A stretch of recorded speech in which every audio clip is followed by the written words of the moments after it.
Gun control is passed in secrecy, but implemented after it's too late. Today on The Grid. The Grid, a digital frontier. I pictured patriots as they moved throughout our country. Do they look like individuals or small business, where the rallies like church? I keep dreaming of a world I hope to one day see. And then, today, I got in.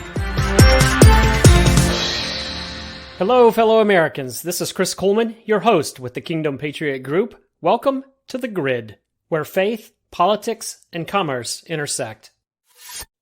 All that is required for evil to prevail is for good men to do nothing. If you want to make a difference, you cannot sit on the sidelines. That's why you need to be a Kingdom Patriot. Join us today and help us fight for faith and freedom. If you give up just 2 cups of Starbucks per month, you can make a difference. Hi, I'm Jessica, and I'm a Kingdom Patriot. Welcome to this week's News and Review, all the way from East Texas. And even when I'm traveling, I am still thinking about you. Well, every time I think Kamala Harris cannot say something more stupid, she continues to rise to the occasion. Apparently, now based on a soundbite and a mini press conference that she gave from the demilitarized zone, we apparently have a long-standing relationship with the Republic of North Korea. Hey, Kamala, newsflash, we don't have a relationship with North Korea, and they are certainly no republic. Probably one of the worst regimes to ever exist in regards to freedom and human rights. And speaking of not being able to put together a single coherent thought, Biden himself rose to the occasion this week when he attended a fundraiser that was honoring several folks, including the late Congresswoman from Indiana, Jackie Walorski. Literally, in his speech, he said, "Where is Jackie? Well, she may not have been able to attend tonight." Are you kidding me? How can anyone say that this man doesn't have an acute onset of dementia? And Karine Jean-Pierre, her justification of this was that of course Biden mentioned her name because she was top of mind for him. You know, saying someone's name is top of mind is very different when you're asking where are they and they're actually 6 feet under. In escalating and very concerning world news, Russian Vladimir Putin claimed that Russia is annexing several provinces in eastern Ukraine because the people went to the polls and overwhelmingly wanted Russian to rule. We're talking 98 to 99%. Of course, the people were forced to go to the polls, and the poll workers are standing on the wrong end of Soviet-made AK-47s. Folks, this escalation is not getting any better, and after a massive Ukrainian push, Russia has now lost control of Lyman.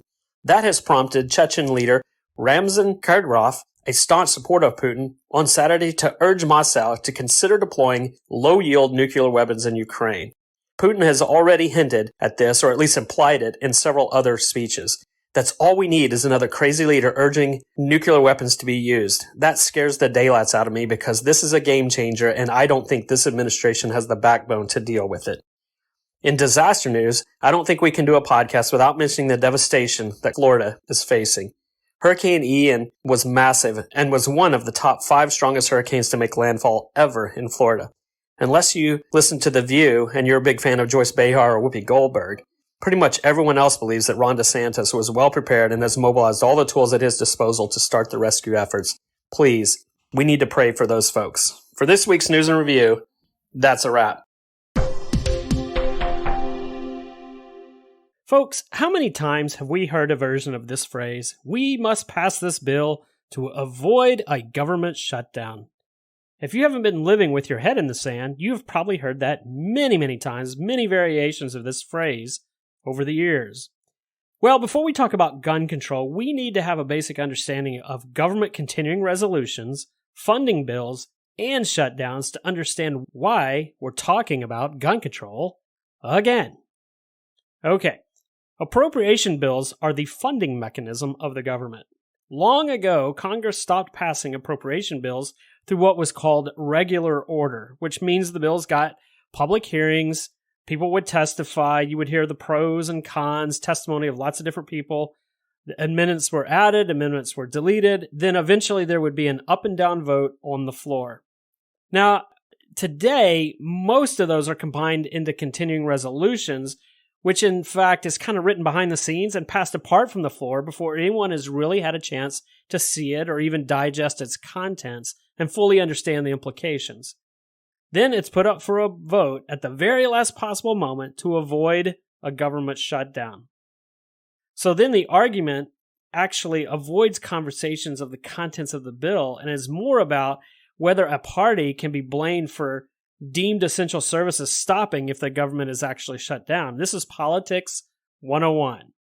In other words, you start having this conversation of, well, you didn't vote for the bill because you didn't want people to have their Social Security checks, or you didn't want people to have their welfare or their unemployment. And it's like, no, I didn't vote for it because I didn't know what was in it, because you gave it to me an hour before the vote and it was 800 pages. But that's a hard argument to make. So ultimately, that's why this is done. Politics is certainly at the center of this.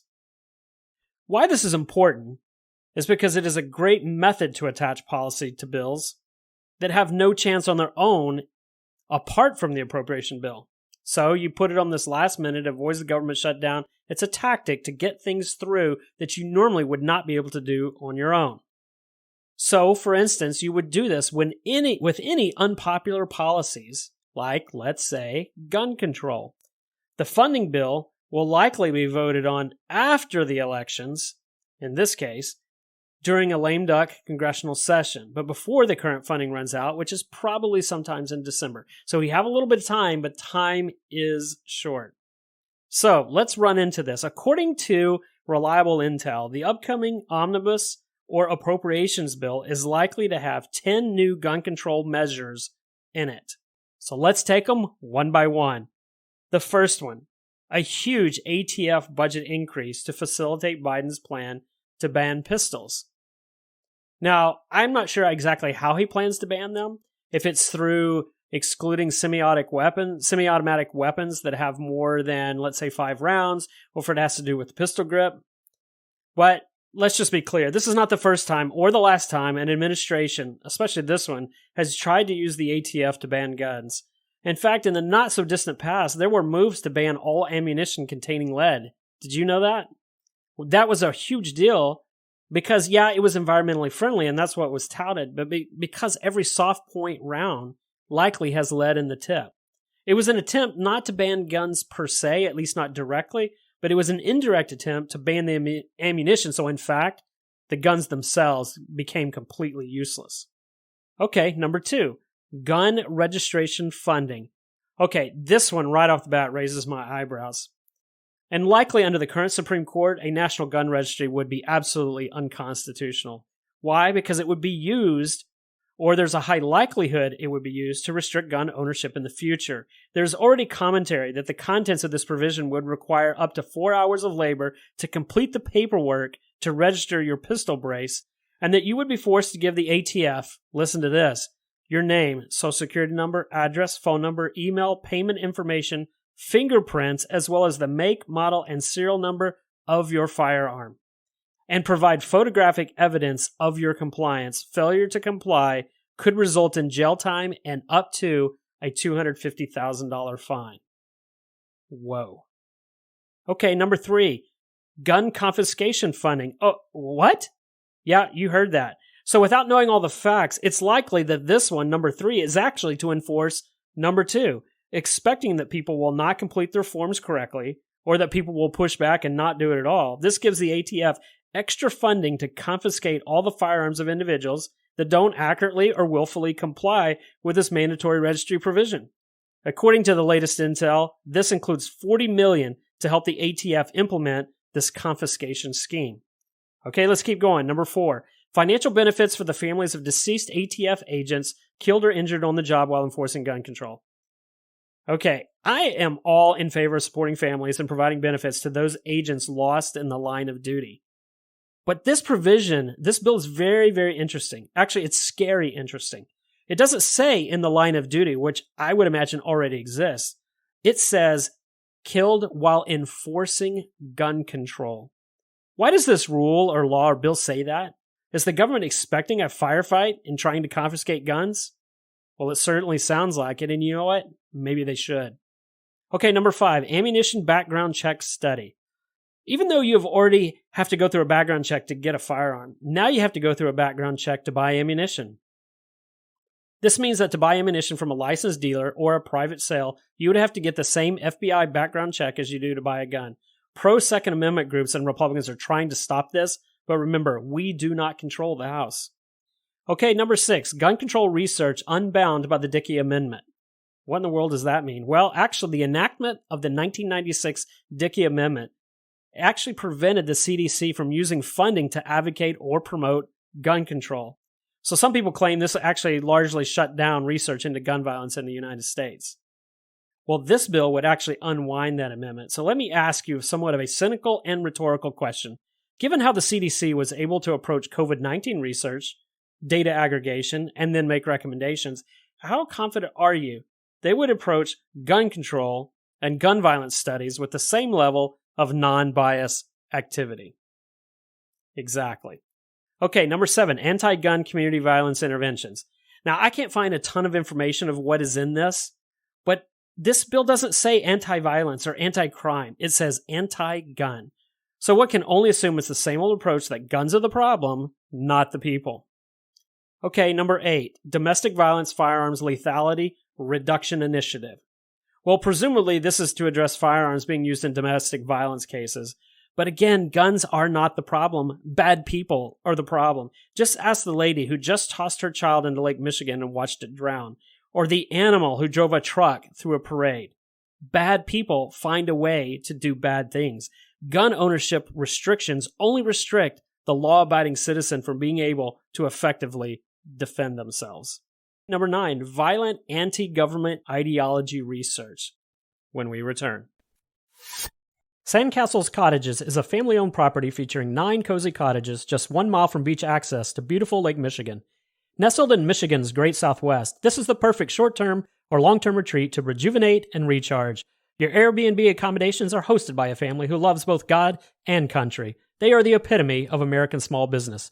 Check them out today at sandcastlescottages.com or call 269-769-8288 to book your stay. Again, that's sandcastlescottages.com or 269-769-8288. When you call, mention that you're a Kingdom Patriot. Okay, number 9, violent anti-government ideology research. This one definitely raises the hair on the back of my neck. It really gets me fired up. Why, you might ask? Well, of course, the backyard militia guy who says he's going to bomb the White House should in fact be prosecuted, convicted, and likely incarcerated. But a bill like this means that the government gets to define what violent anti-government ideology means. That is a slippery slope. This is why words matter so much. It's for crap like this. You remember the podcast we did weeks ago on words or violence? So what happens when the government says just speaking out against liberal policies is an act of violence? What happens when the government says if you don't actually promote the confiscation of weapons, that's violence? What happens if you vehemently defend the Second Amendment? Does that now become labeled as violent rhetoric against the oh-so-freedom-loving regime? I digress. Lastly, gun control earmarks. Now, I don't know what in the world is buried in all of this, but again, it doesn't say earmarks for violent reduction. Nope, earmarks for gun control. Pure and simple. The agenda has been clear for some time. Let's get rid of all weapons. So that, in a nutshell, is what the backdoor secret place discussions have produced that will be attached to the appropriation bill via the continuing resolution. Again, that likely would be passed in the lame duck section between the November elections and sometime in December.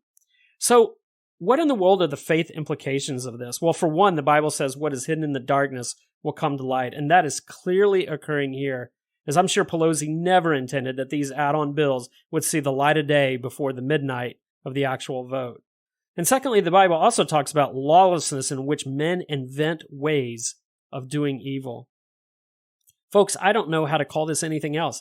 The Democrats are so opposed to the original founding of our Constitution, it's a wonder that they can even spell it anymore. From a political perspective, this is very interesting. If the Democrats truly believed they had the support of Congress and the American people, they would pass this as standalone bills with no problem. The problem is they don't. They can't even get support to reinstate the assault weapons ban, despite their incredible vilification of non-military semi-automatic rifles that just happen to look scary. They know they don't have the support. Did you know that 1/3 of Americans actually own a firearm, and 42% of all American households have a firearm in it? It is estimated in 2022 that there are 393 million firearms in America. That's more than our entire population. Well, it's at least more than entire of the legal population of the United States. So what about the commercial perspective? Well, I actually think the commercial and the political are very closely tied in this. Here's why I think that. Clearly, gun manufacturers have a strong lobby, and every time a Democrat in the White House talks gun control, profits soar. Those profits are used to lobby representatives and senators. And they should, because so many Americans absolutely vehemently want to defend their Second Amendment rights. Well, if the Dems can reduce the profits of gun businesses, then they can reduce the power of the lobby. And if they can shrink the lobby, then they can possibly push through unconstitutional gun control. So far, it's absolutely an uphill climb because many of us declare, you will not take my God or my guns. Folks, we have a call to action on this podcast. Contact your U.S. representatives and senators and tell them to vote no to any appropriations that have these gun control measures attached to them. Go to our website at kingdompatriot.us and click on the civics links menu, and this will help you find your congressmen and women for your state. Take action today, as we must fight for faith and freedom. Till next time. Thanks again to our sponsor, Sandcastles Cottages.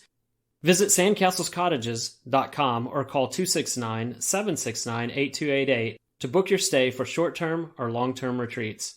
Also, don't forget to visit our website at kingdompatriot.us to join the movement of faith and freedom. That's kingdompatriot.us. Join today so that together we can make a difference. Your membership is appreciated, your input is valued, your voice is needed.